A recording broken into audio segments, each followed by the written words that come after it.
Inside Xbox is here at Treyarch Studios, home to Call of Duty Black Ops. Now previously we showed you some of the bigger features, things like theater mode and wager matches and currency, but today we're going to get a little bit more detail, kind of go behind the scenes to some of the design decisions that Treyarch believes will make Black Ops the most refined, competitively balanced Call of Duty game to date.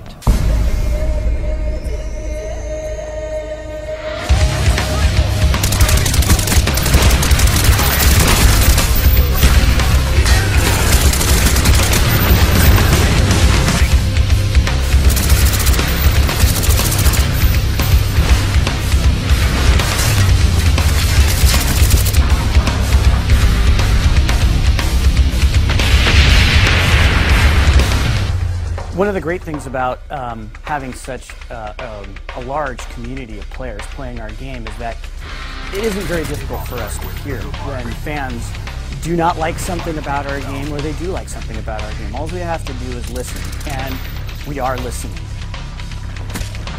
So kill streaks in Black Ops are they're a little bit different. First of all, we listened to the community and implemented that kill streaks don't count towards other kill streaks, because there's a lot of complaints about how kind of the rich get richer and it becomes kind of a griefing mechanic and encourages people to camp and that sort of thing. So we wanted to clean that up a little bit.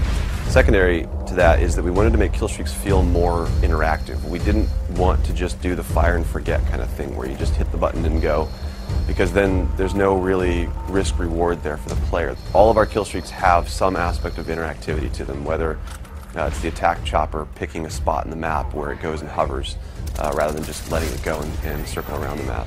Or with the mortar team, for example, you can pick 3 locations on the map and get a really fast targeted strike to those places. So the perk design philosophy is we want every perk to feel like it supports a specific gameplay style. So we want to kind of beef up this characterization of, if I select a perk, this represents me and how I play the game. So for example, we have a perk called Hacker. Hacker is similar to some of the perks in previous Call of Duty games where they let you see enemy deployed equipment in the world. The difference with Hacker is that you actually can go up to enemy equipment now and hack it so that it turns to your team, and the guy who owns that piece of equipment won't know that you've done that. One of the big changes that we're making in Black Ops multiplayer is that your perk 1 slot is what determines what your character model is. For example, Flak Jacket is one of them. Flak Jacket decreases explosive damage, so the character model is all beefed up. He's kind of, inspired by that bomb diffuser kind of guy with the padding and extra elbow pads and knee pads and helmet. So you can tell from a distance at a glance that that guy has Flak Jacket as one of his perk 1 slot selections. And if you throw a grenade, he's probably not going to die from the grenade. A lot of suggestions made it in from the community, starting from those objective icons, the A and B icon. They'll fade away if you reticle over them, so no longer are they getting in your way when you're trying to shoot. Shotguns are primary weapons now again, so something like a shotgun is so lethal it should behave like a shotgun, so it needs to be in that primary weapon slot. We have the grid coordinates on the overhead map, so whether you pull up your pause menu or in the top left corner, so it's going to be very, very easy for you to call out exactly where action is happening. Instead of having to say, oh, he's over by Grandma's house, you can now say, oh yeah, he's in quadrant D, 3. We take suggestions from all sorts of our sub-communities. Another one is this whole new core movement mechanic called diving to prone. So it's something that we found was very interesting.